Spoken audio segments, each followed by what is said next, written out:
नमस्कार, আমি অ্যাস্ট্রোলজার শ্রীদীপ শাস্ত্রী। আজকে 2024 সালে 14ই ফেব্রুয়ারি থেকে 14ই মার্চ পর্যন্ত বিশ্বরাশির রাশিফল নিয়ে আলোচনা করব।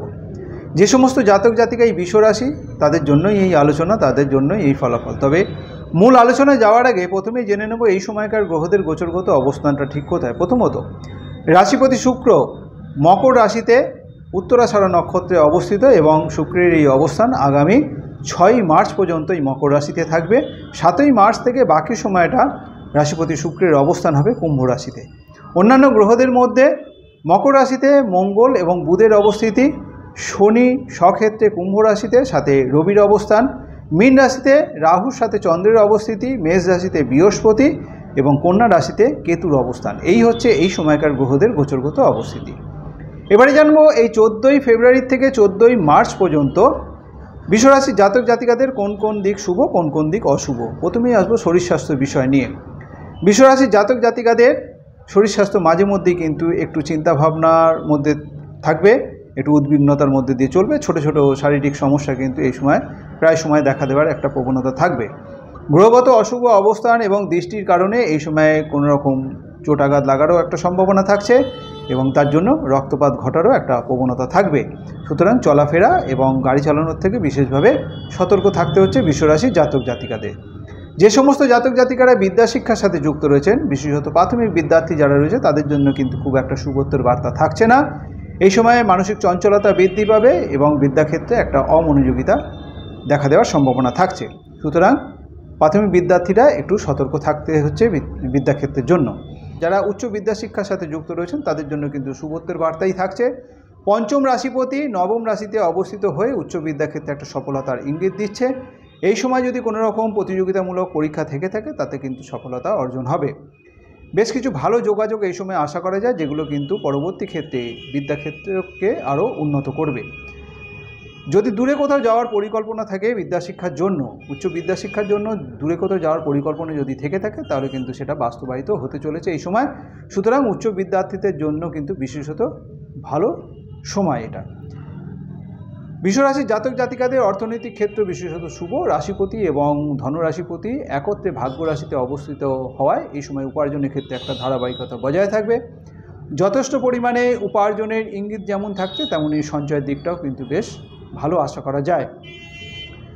এই সময় মূল উপার্জনের সাথে সাথে অন্য কোনো সূত্র মারফতও কিন্তু বেশ কিছু অর্থ প্রাপ্তির একটা সম্ভাবনা থাকছে, কিংবা অন্য কোনো সূত্র মারফত উপার্জনের একটা সম্ভাবনা থাকছে। যে সমস্ত জাতক জাতিকারা চাকরিজীবী তাদের কর্মক্ষেত্র শুভ হলো এই সময় কিন্তু একটু সতর্কতার মধ্য দিয়ে চলতে হবে। এই সময় বেশ কিছুটা উদ্বিগ্নতা নিয়ে আসবে।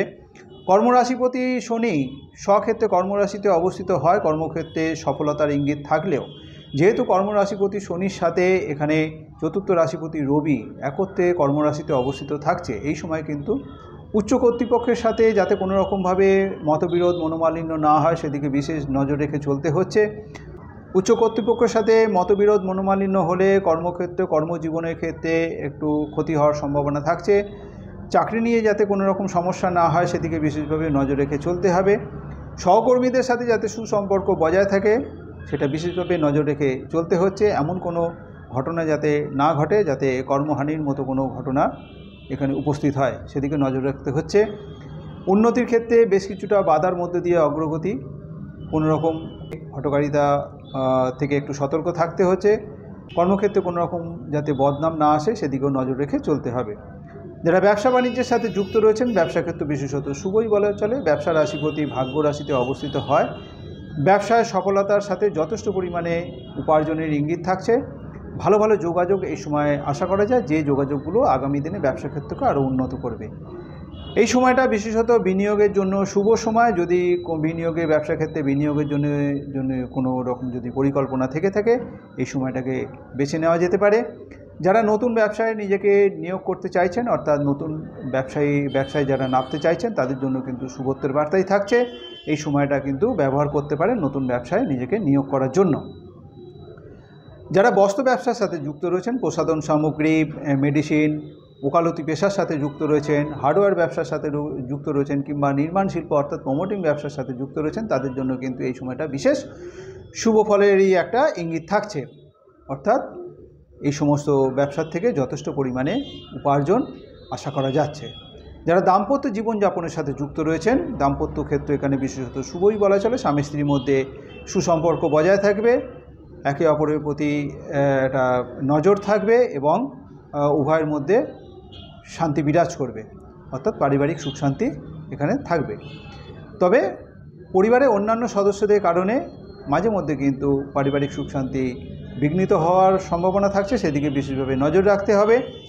মায়ের শরীর স্বাস্থ্য ভালোর দিকে থাকলেও বাবার শরীর স্বাস্থ্য নিয়ে একটু উদ্বিগ্নতা থাকবে, একটা চিন্তা থাকবে, সুতরাং বাবার শরীর স্বাস্থ্যের দিকে একটু নজর রাখতে হচ্ছে। যারা সম্পর্কের সাথে যুক্ত রয়েছেন, অর্থাৎ প্রেমিক প্রেমিকা, তাদের জন্য এই সময়টা শুভ, সম্পর্ক আরও মজবুত হবে, আরও দৃঢ় বন্ধনে আবদ্ধ হবে। যারা অবিবাহিত, দীর্ঘদিন ধরে বিবাহের জন্য চেষ্টা করছেন, তাদের যোগাযোগের জন্য এই সময়টা শুভ, যোগাযোগ বৃদ্ধি পাবে এবং পাকা কথা হওয়ারও একটা সম্ভাবনা থাকছে।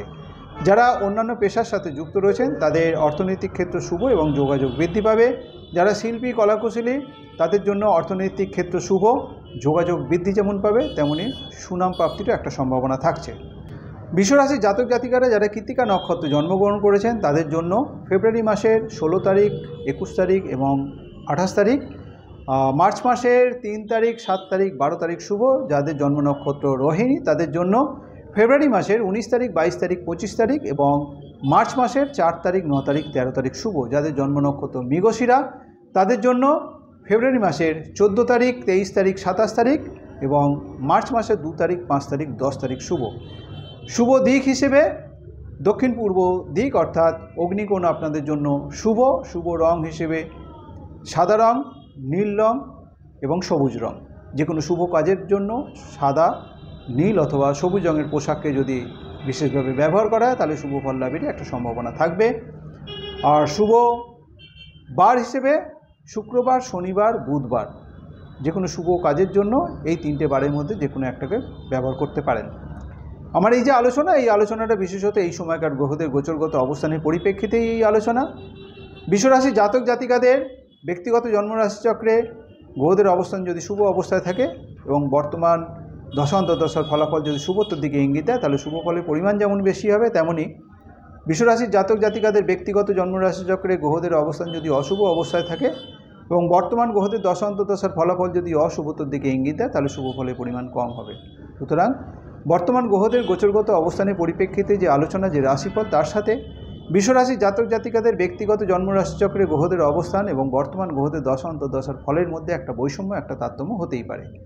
আমার এই আলোচনা যদি আপনার কাছে গ্রহণযোগ্য মনে হয়, যদি ভালো লেগে থাকে, অবশ্যই লাইক এবং শেয়ার আশা করব। যারা এখনও পর্যন্ত আমার এই চ্যানেলটিকে সাবস্ক্রাইব করেননি, আমার পরবর্তী ভিডিও, পরবর্তী আলোচনাগুলোর লিঙ্ক পেতে অবশ্যই চ্যানেলটিকে সাবস্ক্রাইব করে নেবেন। আজ এই পর্যন্তই।